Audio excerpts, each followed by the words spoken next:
tour of our 2006 T1N Sprinter van. So to start here, we have an OM647 2006 Mercedes-Benz engine. If you're not familiar with these engines, they are known to run 500 to 600 to 700,000 miles. We've got 229,000 on our clock right now.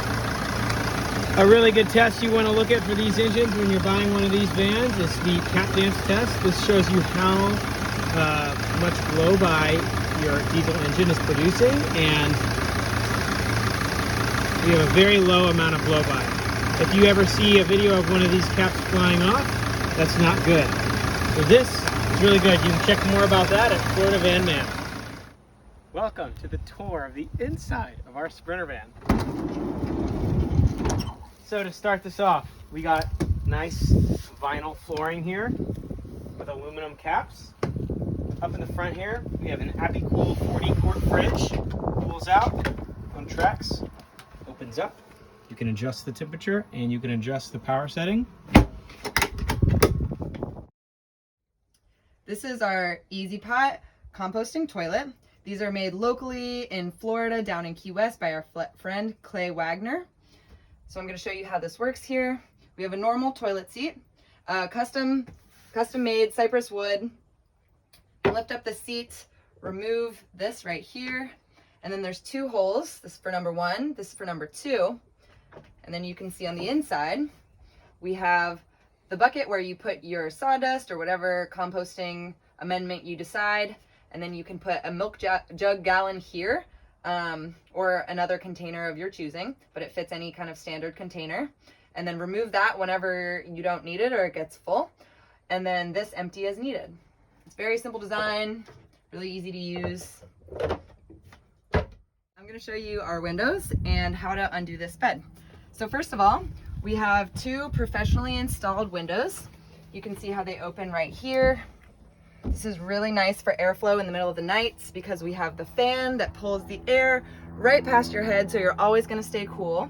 And then on this side, we have another window. Nice and big, so you get plenty of natural light. So this is our bed / couch. The width when it's fully pushed in is about 24 inches, so it's perfect for a single person sleeping alone. We have 3-inch thick memory foam cushions, which is super comfortable. We have custom made by me removable, washable mattress covers. And to open the bed fully, I'm going to show you how to do that. You just extend it by pulling it from here. And then we have a piece under these pieces of mattress that you push back to the wall. And you continue to pull it out until it's fully extended. And then you can put both of the cushions next to each other. And voila! So this is our sink we've added into our van. We have a nice little cutting board attachment to go on top. This sink is powered with a SureFlow automatic pump. It turns on and off. The pump turns on when it notices a drop in pressure.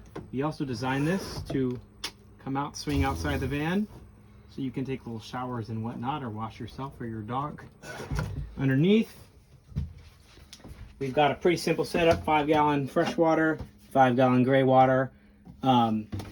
We didn't want to go with too much water storage. It just takes up a lot of space, and we're always in the mountains, so you know there's always a river or stream to go to refill. Up next, we have a 2-burner propane stove. For this stove, we also made it as simple as possible.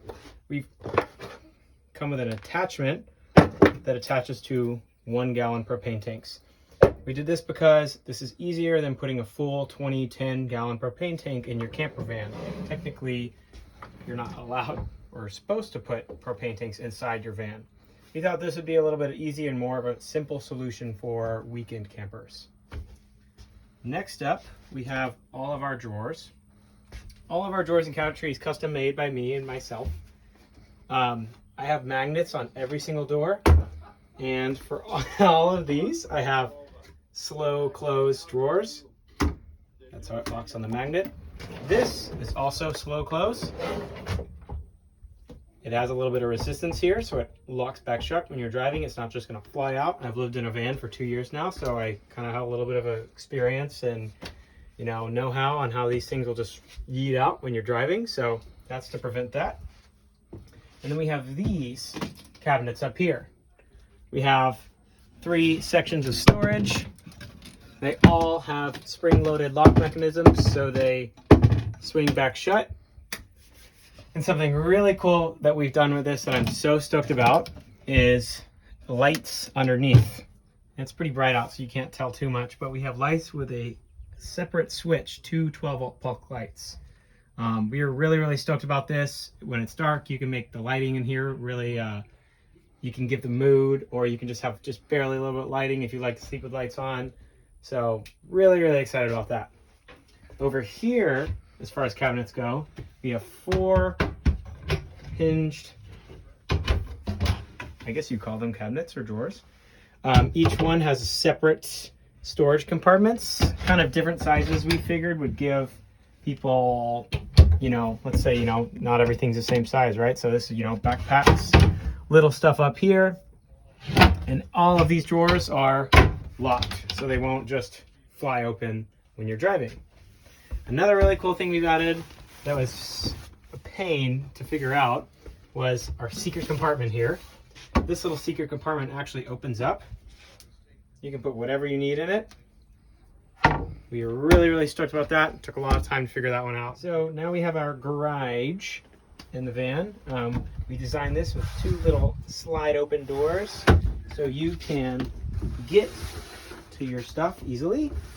You can obviously also get to the garage from the back. We kind of designed it to fit about a bike frame in. We're gonna get to our electrical. We've created this little door you can pop off. This front door also comes off right here. I'll show you, you can see 2 little latches. If you want to access your electrical wire inside. So this is going to be a bit of a beefy section, but for anyone purchasing a camper van, I'm sure you want to know exactly what is going on in your van and how your electrical is set up. So moving in here, we have 400 watts of solar powering this system. Going to our charge controller, we have a Victron Smart Solar Charge Controller MPPT 130. Moving into our main electrical, we have 2 positive and negative bus bars, and a 12-volt fuse box for all of our 12-volt loads. This includes our lights, our max air fan, the sink. We have a little car charger that's included. So all of our 12-volt loads are hooked up to this fuse box, and it has the ability to add more. Everything is fused in here. That's kind of just like standard safety protocol with building electrical. Moving on to this guy right here. This is a 500 amp Victron Smart Shunt. It's a really cool device. It lets you hook up to the system with your smartphone and monitor all the details of the system. That means the charges, the loads, how much longer you can use your system for at the current rate of discharge. There's tons of things you can look at. We'll put a link to that down in the video description as well, so you can kind of get some more information on what that is and how high quality these Victron products are. So we talked about our charge controller. We've talked about the Victron Smart App. We talked about all our fuses. We're going to move on to the battery here. This is a 200 amp hour lithium iron phosphate battery. If you're not familiar with lithium iron phosphate, you can discharge these up to about 70 to 80%. So it gives you almost 200 practical amp hours of electrical. These are better than AGM batteries because you can only discharge AGMs to about 50%. So this would be the equivalent of 400 amp hours of AGM. Moving on from that, we're going to go to our 1000 watt inverter here. It's a pure sine wave Renogy inverter. This is hooked up to a 120 AC outlet we have in the van, and our stove also plugs in. This inverter is pure sine wave, like I mentioned a second ago, so you can charge electronics on it and small appliances on it. It's 1000 watt continuous and 2000 watt surge, so big things like an oven you don't want to put on. If you have any questions about that stuff, you can always hit us up and we'll answer whatever. So last thing we'll talk about in this van, we've got a diesel block heater. If you ever trying to go into the cold climates and to start, we have a custom upgrade. Sorry, it's not custom, but it's an upgraded radio with 2 upgraded 5-inch speakers. The original sound system in these vans is pretty rough, so I thought it'd be nice to not hate ourselves while we listen to music. We have a towing package on the van, so it's all wired up. All the fuses are unplugged right now because we don't use it, but it is ready to tow. Thanks for watching, everyone.